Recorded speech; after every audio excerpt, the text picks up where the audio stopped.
Our first reading this morning is from Genesis chapter 32, verses 22 through 31. The same night Jacob got up and took his 2 wives, his 2 maids, and his 11 children, and crossed the ford of the Jabbok. He then took them and sent them across the stream, and likewise everything that he had. Jacob was left alone, and a man wrestled with him until daybreak.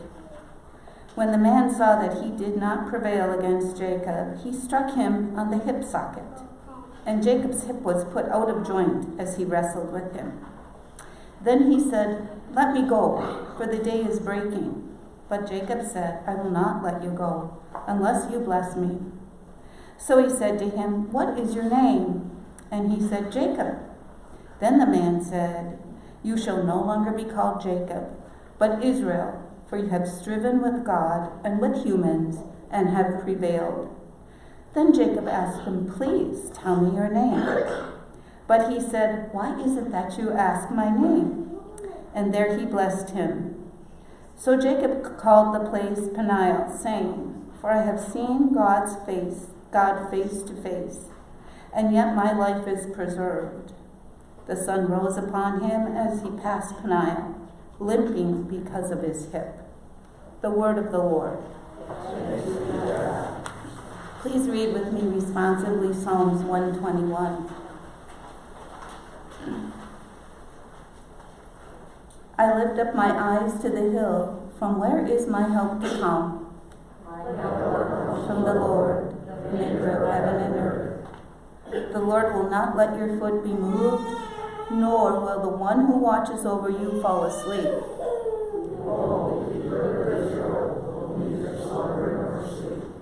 The Lord watches over you. The Lord is your shade at your right hand.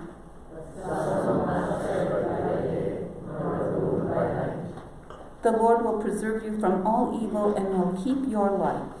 The Lord will watch over your going out and your coming in, from this time forth and forevermore. Our second reading this morning is from 2 Timothy chapter 3, verses 14 and into chapter 4, verse 5. But as for you, continue in what you have learned and firmly believed, knowing from whom you have learned it, and how from childhood you have known the sacred writings that are able to instruct you for salvation through faith in Christ Jesus.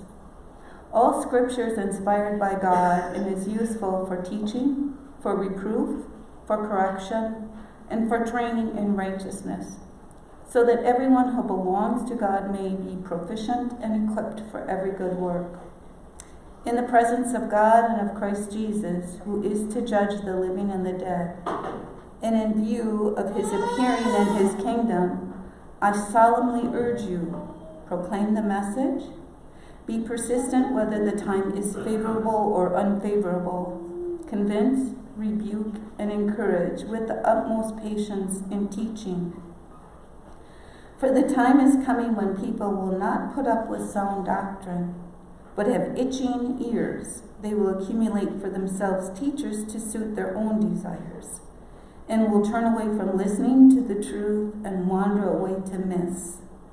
As for you, always be sober, endure suffering, do the work of an evangelist, carrying out your ministry fully. The word of the Lord. Thanks be to God. The Holy Gospel according to the 18th chapter of the book of Luke. Glory to you, O Lord. Then Jesus told them a parable about their need to pray always and not lose heart. He said, "In a certain city there was a judge who neither feared God nor had respect for people. In that city there was a widow who kept coming to him and saying, 'Grant me justice against my opponent.' For a while he refused. But later he said to himself, 'Though I have no fear of God and no respect for anyone, yet because this widow keeps bothering me, I will grant her justice, so that she may not wear me out by continually coming.' And the Lord said, 'Listen to what the unjust judge says. And will not God grant justice to his chosen ones who cry to him day and night? Will he delay long in helping them? I tell you, he will quickly grant justice to them. And yet, when the Son of Man comes, will he find faith on earth? This is the gospel of the Lord. Praise to you, O Christ. Please be seated. And so will the mission trip youth come on up, and they are going to, as I said, share their experience on their mission trip. So this past summer, we went on a mission trip to Duluth, Minnesota. We stayed in First Lutheran Church, and we were all on our own. We had to buy our own groceries and make our own meals. Each day we had to do a service project, and then we did a fun activity at night. We also had Bible studies and sang songs together in the evenings. So our first day in Duluth, we got to volunteer at a soup kitchen called Union Gospel Mission. We got to clean the facilities, sort food donations, and we even got to serve lunch to the community members. Everyone was so appreciative of our help, and it was amazing to know that we were able to make such a difference in those people's lives. And then on Monday night, we walked around Canal Park, into some stores, and out to the lighthouse. We also got to spend some time at a beach on Lake Superior. Oops. And you need to know that picture of Cody there on the moose, his nickname is Moose. So on Tuesday we went to Habitat for Humanity. I think everybody can vouch for me to say that this is probably the hardest day that we ever did, right? Yeah. So we just basically pushed stuff over, helped organize the warehouse. But I think the person that was the leader there was from Texas, right? It's pretty cool, dude. Andy, didn't they just open up that facility too, correct? They were just moving into that facility. So. Yes. Sorry. And then Tuesday night? Okay, so Tuesday night we went to go have a picnic at Gooseberry. Nice hike, I'll say that. Alright, so we had our morning was free Wednesday, and we asked if there was anything we could do for the church, and they had us paint lines, and let me tell you what, I gained a whole new perspective for those people that paint lines at Walmart. And then after that, we went to lunch at Anger Tower, and then Anna, Emma, and I, we went on a mission trip a few years ago in Duluth, and one of our work sites was Kate, and we asked if we could come back and work for her, and she said she would be happy to. So right on the picture on the right, that is Kate. We did a whole bunch of yard work. We pulled weeds. We scrubbed some chairs for her. Yeah. So this one, I'll give a shout out to my mom. She recommended this one. She said there was an observatory, and I looked it up, and it was free that night, I believe, and it was pretty neat because they showed you a whole bunch of neat things that's in the universe, and pretty neat presentation they had. And then after the presentation, they showed us what stars would be out, and they kind of showed us how you kind of locate the stars. So that was our Wednesday. Day 4. Lunches packed, water bottles filled. Our small but mighty group of 4 began our 10-minute trek to Loaves and Fishes. Loaves and Fishes is an organization offering housing and meals to those in need. Some people might stay for a day or two until they can get back on their feet, while others stay for the rest of their lives. The same goes for the volunteers. There are some like us who will stay for a few hours, and there are others who volunteer for many years.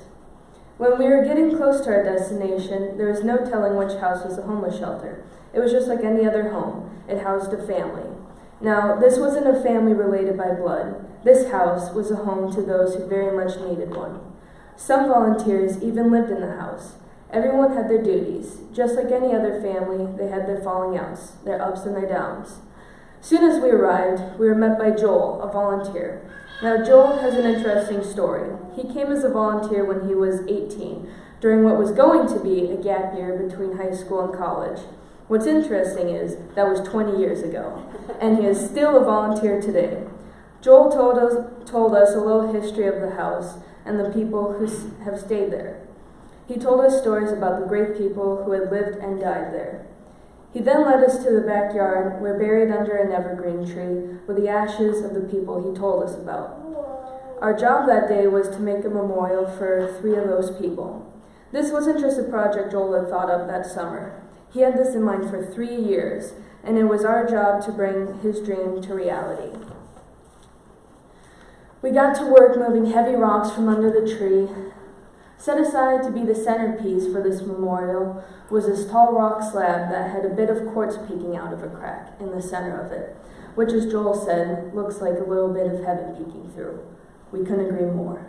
We pulled weeds, clipped branches, and emptied out many, many wheelbarrows full of soil, which would eventually house various plants.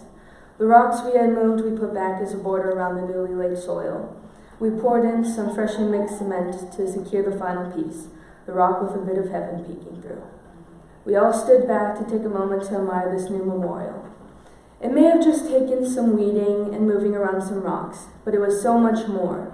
In a day's work, we were able to make a 3-year dream come to reality, to honor and respect the 3 lives that will never be forgotten, whose stories live on through us and those who come through the doors of loaves and fishes.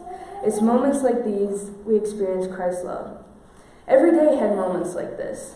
Now, I want you to realize I'm a very shy and introverted person, so it's really out of my comfort zone to go on these mission trips. But I've never regretted going on a trip.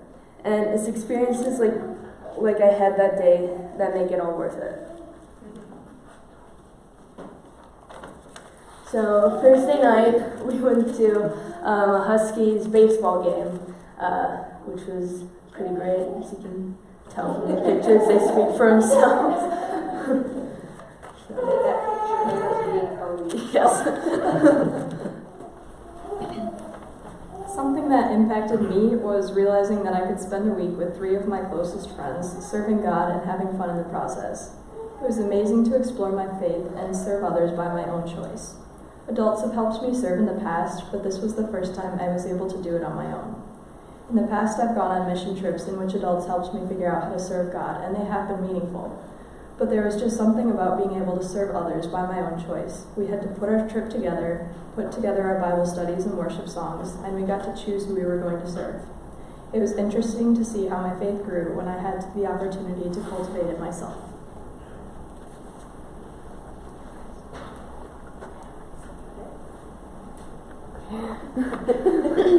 Okay, and then I just wanted to mention one more thing. We were able to donate $50 to the Union Gospel Mission, $30 to Loaves and Fishes, and $75 right back to St. John's because of your generosity. So we are so appreciative of all your support that helped make this trip happen. So thank you again.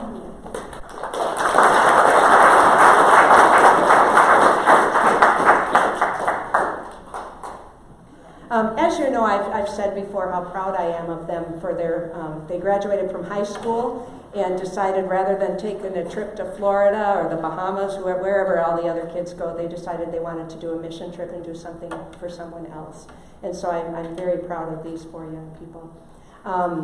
Now, you know and I know that this kind of faith and this kind of love of service is not something that is born up overnight. It's because the adults had the heart and the desire to build this in our children that they took them on these mission trips. And it's because of that that we have camps like Luther Park to help build this kind of a faith in our young people. And so Donna's going to share some information with us about Luther Park and some of their dreams that they have. Come on up.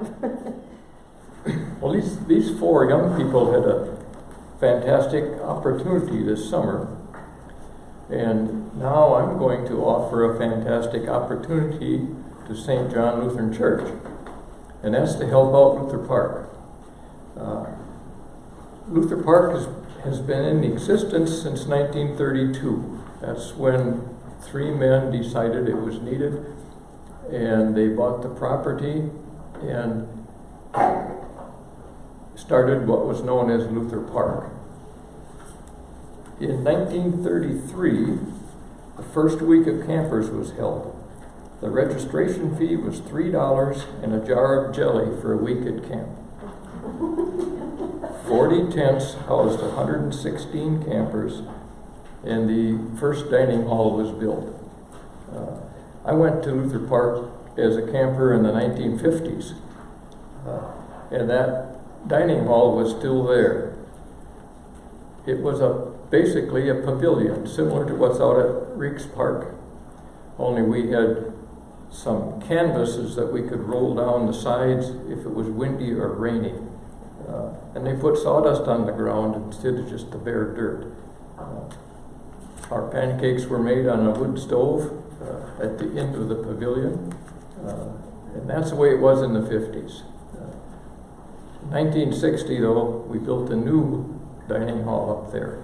And that's the one that is still there. We've done some remodeling since. In 1934, the auditorium, which we now call the chapel, was built. A logging bee was held and cabins were built by Luther Leagues of the Rice Lake Circuit. And of course, again, I was in those original cabins back in the 1950s. Our kids went to Luther Park in the 80s, and they lived in them same old cabins.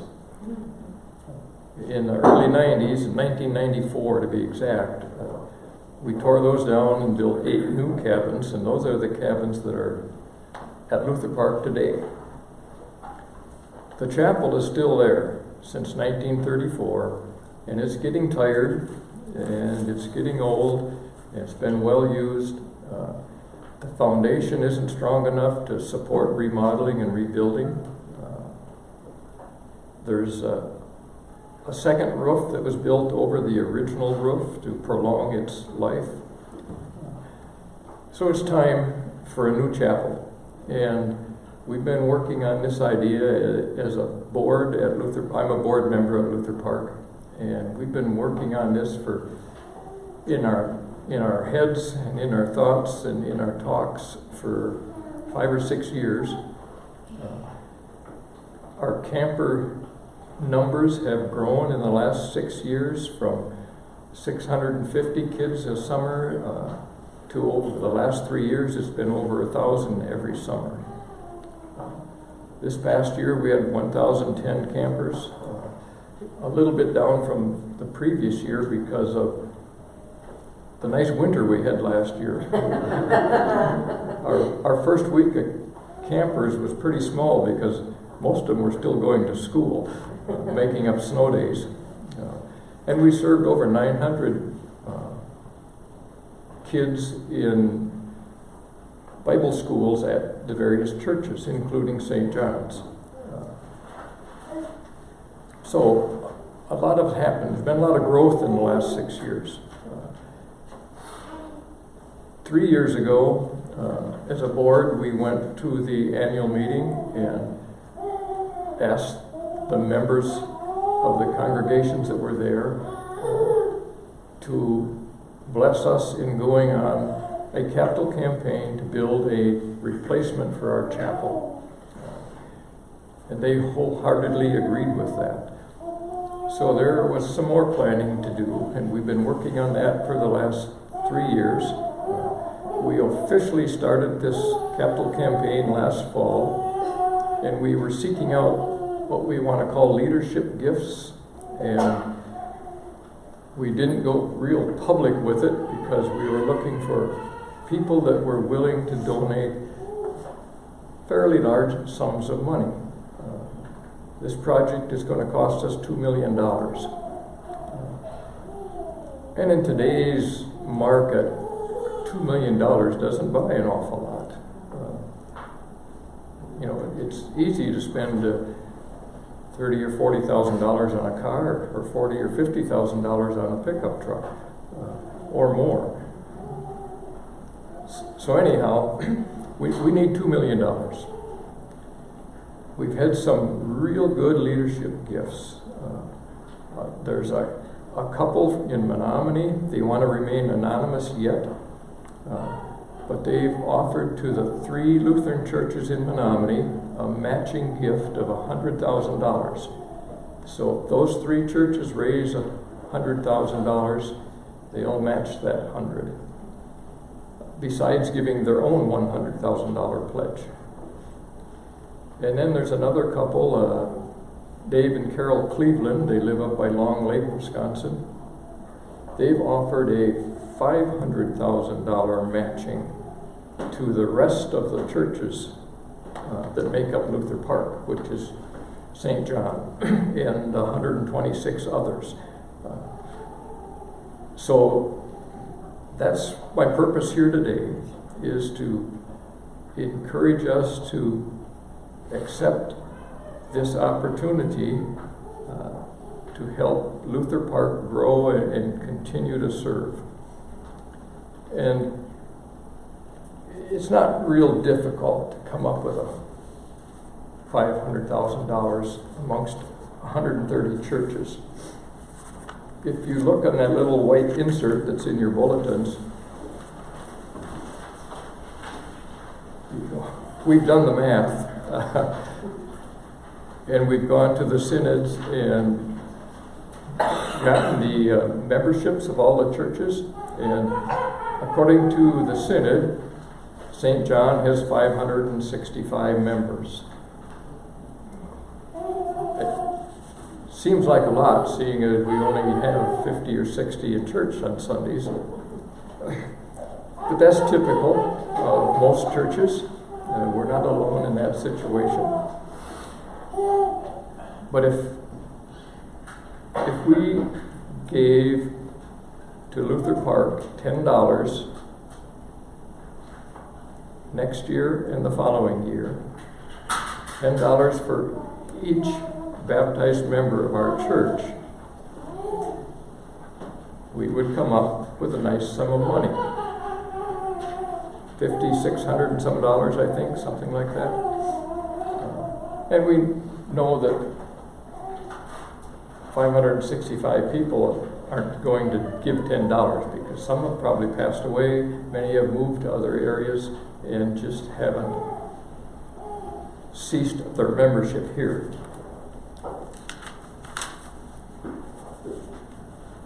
There's multiple ways that we can do this.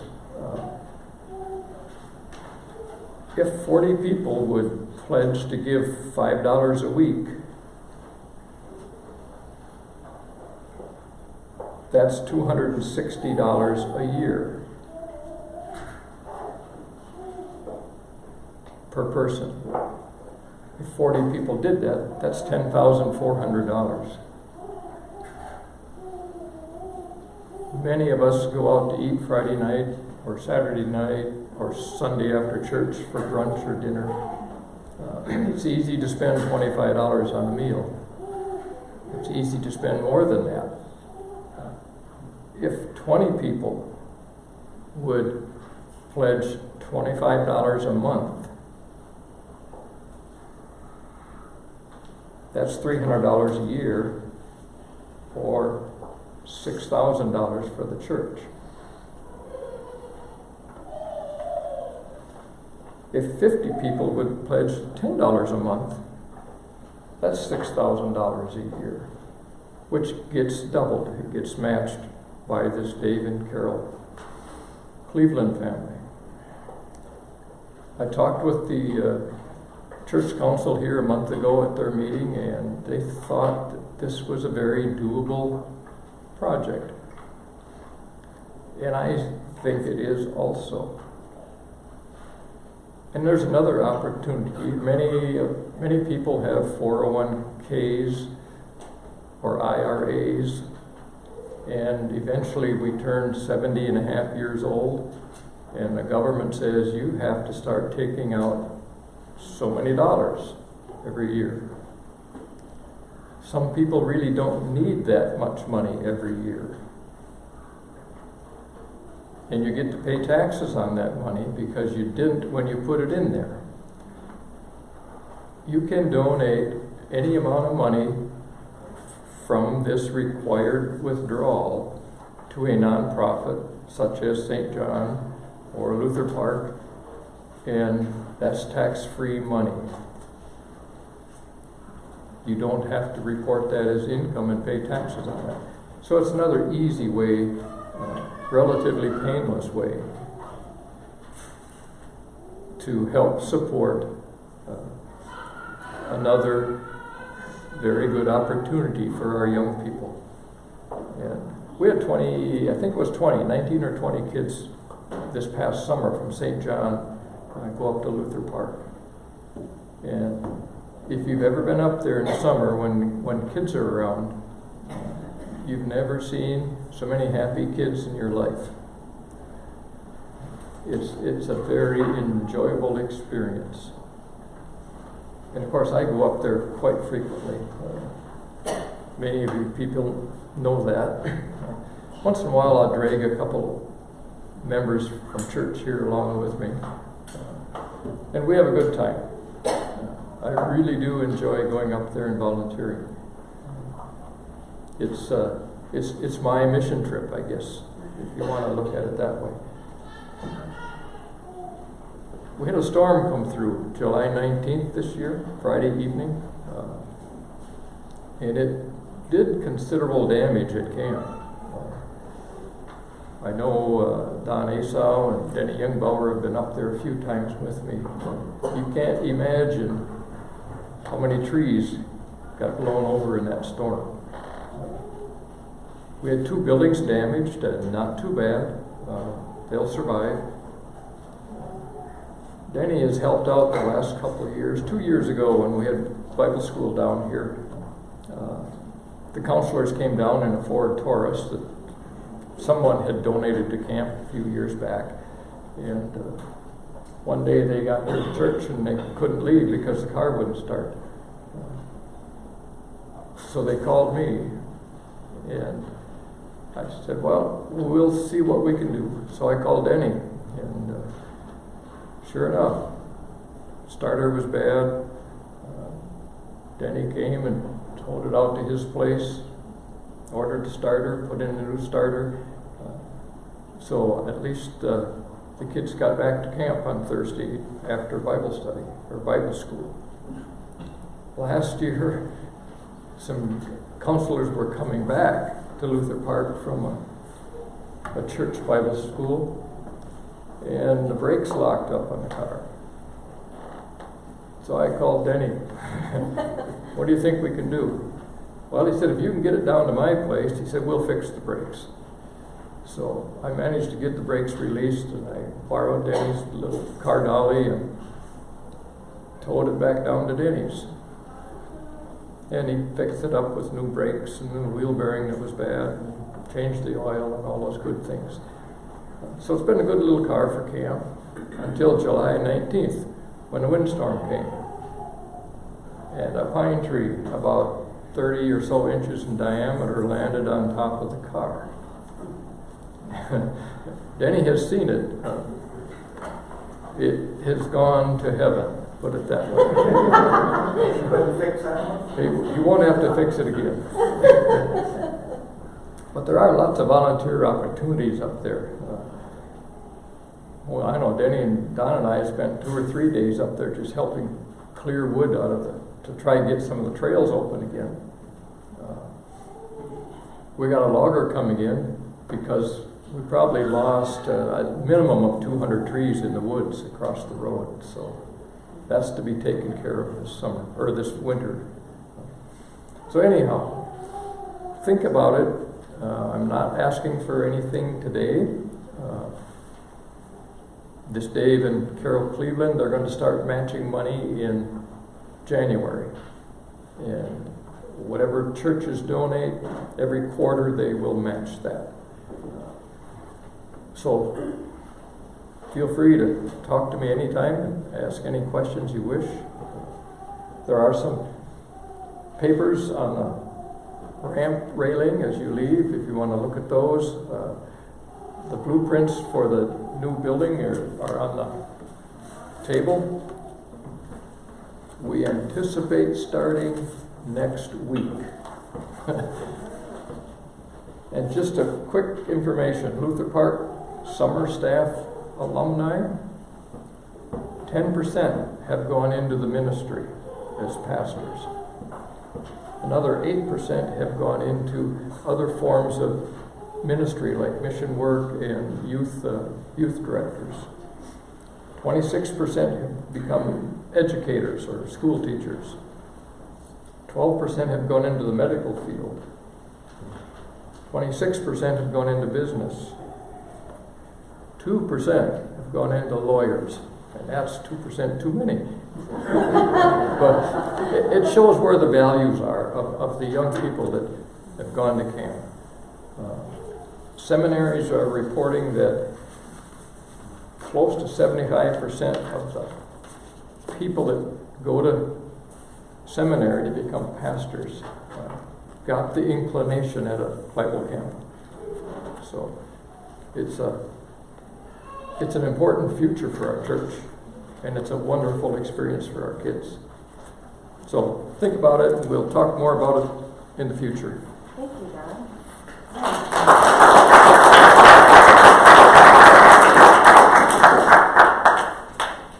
Well, a couple weeks ago I had talked in a sermon about a lot of people doing a little bit, making a big difference.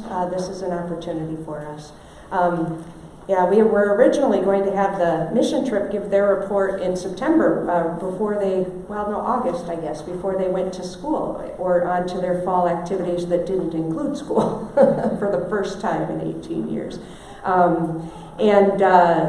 It fell through for a lot of different reasons, and so I just think it's like a God moment that it happened when we had this request for Luther Park 2, that we had already set up this for the kids to come, and it was like, well, Luther Park certainly would be perfect for that time. But a lot of people doing a little bit, we can change the world. And I also had mentioned that, when you look back at previous generations at what they did, they built the churches, they built the hospitals, they built the colleges and the schools, and maybe this is something we can be remembered for. So.